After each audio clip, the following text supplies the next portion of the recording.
बिस्मिल्लाहिर्रहमानिर्रहीम। अस्सलाम वालेकुम dear students, my name is Ehsan Amar. आज हम physics class 11 new book 2025 unit number 2 का नेक्स्ट टॉपिक नंबर 2.11, जिस टॉपिक का नाम है inelastic collision in two dimension, ये पढ़ेंगे।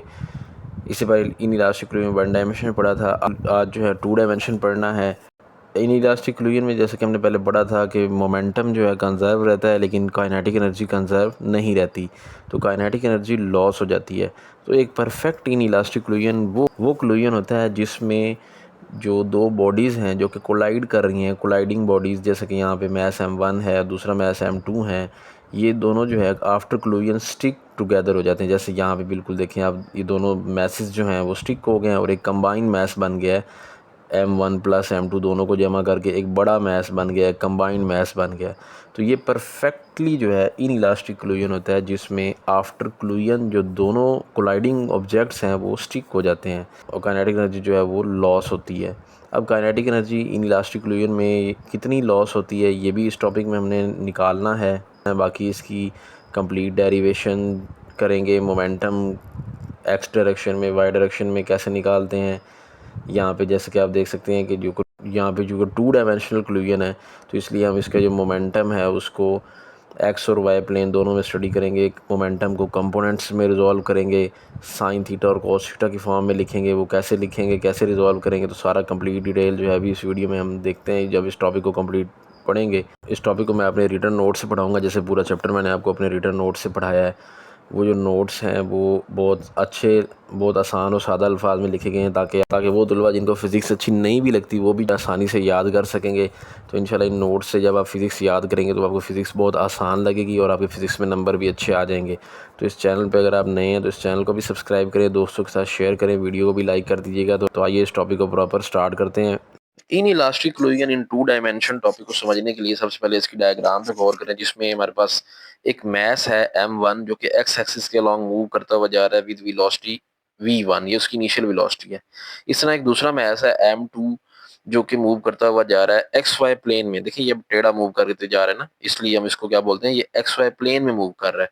तो एक्स वाई प्लेन में मूव करता हुआ जा रहा है तो विद वेलोसिटी v2 है, और ये कोई एंगल बनाता है एक्स एक्सिस थीटा, और ये m1 के साथ इस पॉइंट पे आके क्या करता है, ओरिजिन पे कोलाइड कर जाता है। ठीक है। अब ये चूंकि इनइलास्टिक क्लूजन है, एक परफेक्ट इनइलास्टिक क्लूजन वो क्लूजन होता है जिसमें दोनों बॉडीज जो कोलाइड करने वाली हैं वो आफ्टर क्लूजन जो है वो स्टिक हो जाती हैं और एक as a combine mass appear होती हैं। तो देखें ये हमने एक परफेक्ट इनइलास्टिक क्लूजन की डायग्राम बनाई जिसमें दोनों मैसेज m1 और m2 इस पॉइंट पे आके कोलाइड हुए। कोलाइड करने के बाद वो एक कंबाइंड मैस बन गया m1 प्लस m2, मतलब दोनों स्टिक हो गए आपस में ये दोनों मैसेज, और उनकी कॉमन वेलोसिटी अब क्या आफ्टर क्लूजन वो है vf। ठीक है। और ये आफ्टर क्लूजन जो है किसी एंगल 5 पे जो है ये स्कैटर हुआ है combined mess m1 plus m2 की फॉर्म में। ठीक है। तो ये डायग्राम क्लियर होगी। अब इसकी डेफिनेशन लिख लेते हैं कि परफेक्ट इनइलास्टिक क्लूजन क्या होता है। A collision in which the colliding objects stick together to make a single mass after collision is called perfect inelastic collision। तो इसको हम बोलते हैं perfect inelastic collision। The macroscopic collision are generally inelastic and do not conserve the kinetic energy। जो macroscopic level में जितने भी collision होते हैं ना, तो ये ज्यादातर जो है वो inelastic collision ही होते हैं। And do not conserve kinetic energy, उनकी काइनेटिक एनर्जी लॉस होती है, कंजर्व नहीं रहती। मतलब initial kinetic energy final kinetic energy के इक्वल नहीं रहती, एनर्जी लॉस हो जाती है। ठीक है।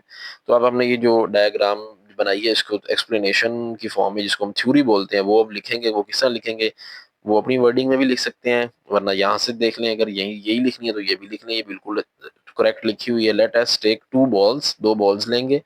एक का मैस क्या था m1 और दूसरे का मैस क्या था m2। मूव कर रही थी with velocity v1 and v2 in two dimensional x y plane. अब देखो वो उनका प्लेन एक्स वाई था, एक्स वाई प्लेन में मूव कर रही थी ना। एक तो मैस m1 तो चलो एक्स में मूव कर रहा है, लेकिन जो m2 है वो एक्स वाई प्लेन में मूव कर रहा है। ठीक है। ये एक्स में भी है और वाई में भी है। ये जो ऐसे करके बॉडी मूव करती है ना ये इस डायरेक्शन में, तो इसको हम एक्स वाई प्लेन बोलते हैं। उसके बाद वही बात लिखी है जो हमने ऑलरेडी पढ़ ली है। Assume that first ball is moving along x axis, पहली बॉल वाकई एक्स एक्सिस पे मूव कर रही है, while the other ball moving in a direction that it is making an angle theta with x axis. तो दूसरी ball इस तरह मूव कर रही है, एक्स वाई प्लेन में है, और वो कोई एक्स एक्सिस के साथ एंगल कितना बना रही है, थीटा बना रही है। ये एक एंगल बना रही है, ये थीटा एंगल बना रही है, ठीक है। वी एम टू बॉल जो है, both balls collide at origin as shown in figure. बिल्कुल वही बात, ओरिजिन पे उनका कोलिजन हो गया। ये बार बार हमने बात पहले पढ़ ली है। After collision, balls stick together having combined mass m1 plus m2 is equal to capital M। तो हम उसको कैपिटल M पढ़ेंगे combined mass को, which moves with velocity vf, और उसकी फाइनल वेलोसिटी vf है, और एंगल कितना बना रही है, एंगल फाई बना रही है विद एक्स एक्सिस, ठीक है। तो ये हमने सिर्फ वही थ्योरी लिखी है सारी जो हमने डायग्राम में काम किया था, ठीक है। बिल्कुल आसान, आप अपनी वर्डिंग में भी ये लिख सकते थे। अब हम मोमेंटम कंजर्वेशन की इक्वेशन यहाँ बनाएंगे, क्योंकि इन इलास्टिक कोलिजन है, मोमेंटम तो कंजर्व रहेगा। तो मोमेंटम अलोंग एक्स एक्सिस और वाई एक्सिस दोनों में हम इक्वेशन लिखते हैं। पहले हम लिखते हैं मोमेंटम अलोंग एक्स एक्सिस। तो अगर हम एक्स एक्सिस में देखें, m1 v1 plus m2 v2 cos theta is equal to mvf cos phi. अब ये इक्वेशन कैसे आई?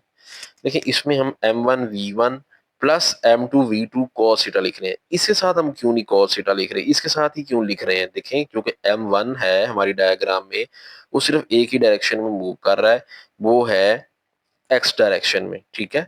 उसको हम कंपोनेंट में रिजॉल्व नहीं कर सकते। लेकिन जो m2 है वो हमारा एक्स वाई प्लेन में है, उस मतलब उसका एक्स के लॉन्ग कंपोनेंट होगा m2 v2 cos थीटा, और y के लॉन्ग होगा m2 v2 sin थीटा। चूंकि हम एक्स डायरेक्शन के लिए लिख रहे हैं, इसलिए हमने m2 v2 cos थीटा लिखना है, ठीक है। उसके साथ हमने cos थीटा इसलिए नहीं लिखा क्योंकि ये एक्स वाई प्लेन में नहीं है, लेकिन m2 एक्स वाई प्लेन में है, ठीक है। इसका जो x के लॉन्ग कंपोनेंट होगा वो होगा m2 v2 cos थीटा, और इसी तरह y के लॉन्ग होगा m2 v2 sin थीटा। तो ये मैंने लिख दिया m2 v2 sin थीटा। इसी तरह अगर आप देखें, जो उसके बाद कंबाइन मैस है, जो कि कैपिटल M हमने जिसको कहा है, और vf वेलोसिटी, ये भी देखें एक्स वाई प्लेन में है, तो इसका भी x के लॉन्ग कंपोनेंट भी होगा, y के लॉन्ग भी होगा। तो x के लॉन्ग जो इसका कंपोनेंट होगा वो होगा mvf cos फाई, ठीक है। और y के लॉन्ग इसका जो कंपोनेंट होगा वो होगा mvf sin फाई, क्योंकि यहाँ पे एंगल फाई है, थीटा नहीं है, ठीक है। तो इसलिए हमने वहां पे इस तरह लिखा हुआ है कि m1 v1 cos theta plus m2 का x वाला component m2 v2 cos theta is equal to final momentum का x कंपोनेंट क्या है, mvf cos फाई। x वाला लेना है ना हमने, m2 v2 cos theta is equal to mvf cos phi, इसलिए मोमेंटम अलोंग y डायरेक्शन। अब y डायरेक्शन में जो मैस m1 है ना, वो तो सिर्फ है ही x पे, तो उसका y वाला कंपोनेंट 0 ले लेंगे। लेकिन मैस m2 का y वाला कंपोनेंट क्या है, m2 v2 sin थीटा, वो लिखेंगे अब। और जो कंबाइंड मैस है आफ्टर क्लूजन m, उसका y के लॉन्ग कंपोनेंट कौन सा है, mvf sin फाई, ठीक है। तो ये 0 plus m2 v2 sin theta, तो m2 v2 sin थीटा हो जाएगा is equal to mvf sin phi. तो ये डायग्राम से भी वेरीफाई कर लें, m2 का y के long m2 v2 sin theta, और ये इसका y के long mvf sin phi component. नहीं जी, मोमेंटम कंजर्वेशन की इक्वेशन हो गई। तो अब चूंकि काइनेटिक एनर्जी इसमें लॉस होती है, वो उसकी इक्वेशन भी लिख लेते हैं। As collision is inelastic, so the kinetic energy of a system is not conserve. Loss of kinetic energy is computed as loss of kinetic energy. हम कैसे लिखेंगे? देखिए, हम इनिशियल लिखते हैं पहले। तो इनिशियल कितनी काइनेटिक एनर्जी है? तो इनिशियल काइनेटिक एनर्जी कितनी है, 1/2 m1 v1 square plus 1/2 m2 v2 square.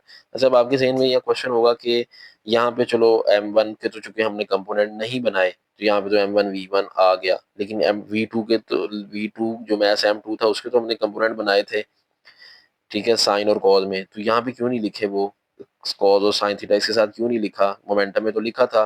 देखिए, मोमेंटम वेक्टर क्वांटिटी है, उसके लिए हम डायरेक्शन को काउंट करते हैं, लेकिन काइनेटिक एनर्जी स्केलर क्वांटिटी है, इसलिए इसमें वो लिखने की जरूरत कोई नहीं है।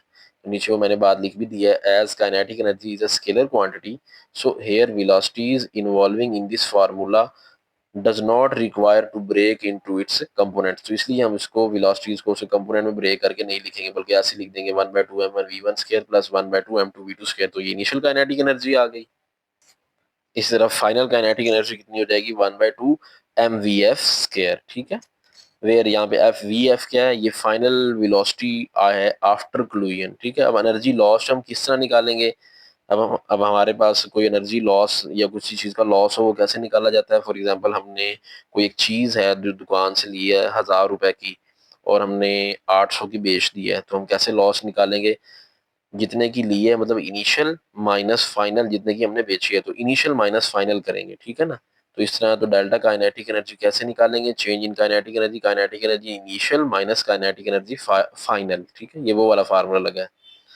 तो 1/2 m1 v1 square plus 1/2 m2 v2 square, ये इनिशियल थी। अभी हमने इक्वेशन लिखी, माइनस फाइनल कितनी है 1/2 mvf², ठीक है। अब ये लॉस काइनेटिक एनर्जी जाती क्या कहाँ पे है, लेकिन देखिए जब कोलाइड होता है तो कोलिजन के दौरान या तो बॉडी डिफॉर्म हो सकती है, तो वहां पे काइनेटिक एनर्जी यूज हो जाएगी, या कोई साउंड जो प्रोड्यूस होता है, हीट प्रोड्यूस होती है कोलिजन के दौरान, उसमें ट्रांसफॉर्म हो जाएगी। तो हम नीचे लिख देंगे दिस लॉस काइनेटिक एनर्जी, ये जो काइनेटिक एनर्जी यहाँ पे लॉस हुई है इस कोलिजन में, वो ट्रांसफॉर्म हो जाएगी into the other form of energy like heat energy, sound energy और डिफॉर्मेशन ऑफ द बॉडीज। तो ये बॉडी को डिफॉर्म करने में, हीट में या साउंड में कन्वर्ट हो जाती है। ये था topic in elastic fluid in 2 dimension. उम्मीद है ये टॉपिक आपको क्लियर हो गया होगा। इस चैनल पर मैथ के भी लेक्चर्स अपलोड हो रहे हैं फर्स्ट ईयर के, इसके अलावा न्यू सिलेबस 9th के लेक्चर्स भी अपलोड हो रहे हैं। तो इस चैनल को खुद भी सब्सक्राइब करें, दोस्तों के साथ शेयर करें, वीडियो को लाइक कर दें। अपना ख्याल रखिएगा, अल्लाह हाफिज़।